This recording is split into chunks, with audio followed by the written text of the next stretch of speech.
le développement de ma soeur, Julia, que je félicite au passage pour son charisme intellectuel. Et merci beaucoup. Elle a été candidate, ça n'a pas passé. J'espère que la prochaine fois, ça va passer. C'est la persévérance en politique qui paye. C'est la persévérance qui paye. Alors, vous avez dit beaucoup de choses par rapport aux handicaps qui empêchent la femme de véritablement évoluer en politique. Vous n'avez pas parlé de la politique rupturienne ou de la pratique rupturienne aujourd'hui qui empêche la femme de militer. Lorsque la seule femme candidate se retrouve en prison et malmenée, torturée tous les jours que Dieu fait, est-il facile à une autre femme d'aller encore en politique? Est-il facile à un homme? Puisque chez nous on dit, on peut sacrifier l'homme. La femme est là pour tenir le foyer. J'ai un ami un jour, on a voyagé ensemble et il avait sa femme dans l'avion. L'avion a commencé par tanguer. Quand on a atterri, il a dit plus jamais je ne voyagerai plus avec ma femme ensemble dans un même vol. Ça veut dire, si lui, il trépassait, la femme, il sait que la femme va tenir les enfants. L'homme protège la femme, l'homme protège sa femme. L'homme protège à tout point de vue sa femme des aléas. Donc l'homme ne peut pas accepter que sa femme aille subir ce que le Kia est en train de subir aujourd'hui. Les enfants ne peuvent pas accepter. Ils sont obligés de dire maman reste à la maison. Ils ne diront pas la même chose de leur père. Mais ils diront maman, on ne peut pas nous séparer de vous.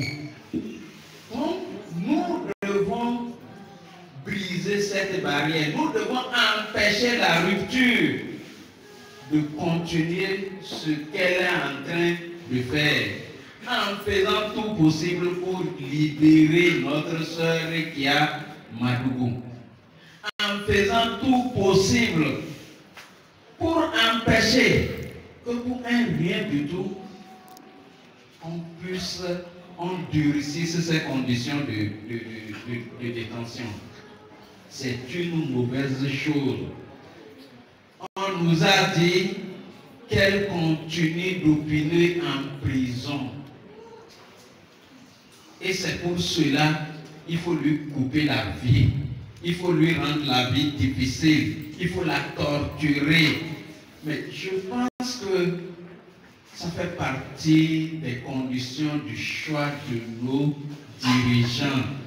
Lorsque vous avez un président de la République qui refuse la contestation, qui refuse l'opinion contraire, qui pour un oui ou un non sort l'arsenal qu'il dispose, que le pays met à sa disposition pour brimer ses citoyens, je crois que c'est une mauvaise chose.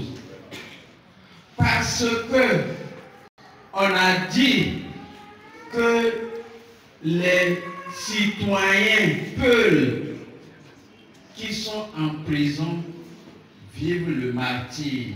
On les empile à des centaines dans une cellule de peu de personnes. Parce qu'on a dit ça, parce qu'un prisonnier a dit ça, pour sauver la vie à cette personne. C'est un crime de lèse-majesté. Il faut endurcir elle-même sa condition de vie.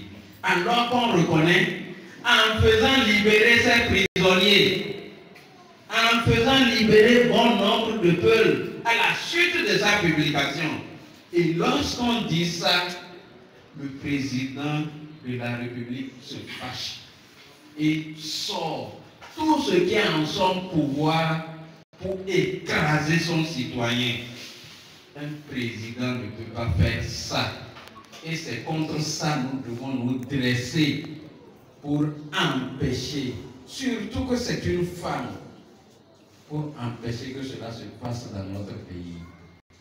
Je voudrais vous remercier pour cette activité et prier le Seigneur qu'il continue de nous donner les moyens pour nous retrouver, pour parler entre nous des sujets aussi sensibles que ce que vous venez de développer. Je ne vais pas laisser le micro sans vous féliciter dans la 6e circonscription électorale.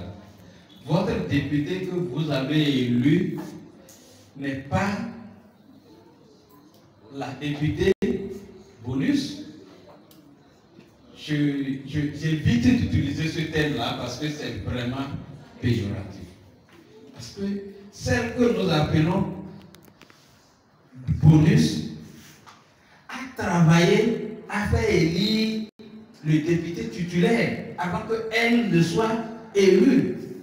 Donc elle est un député ou une députée normalement élue et non une députée bonus. Mais je disais donc que dans la 6e circonscription électorale, contrairement aux autres circonscriptions électorales, contrairement à ma circonscription électorale, vous avez positionné une femme tête de liste. C'est à votre actif. Ça, tout ce que nous avons dit ici ce matin, je crois que ça ne cadre pas avec ce que vous avez fait dans la 6e circonscription électorale. Je vous félicite et je vous en remercie. Bon courage à nous. Merci beaucoup.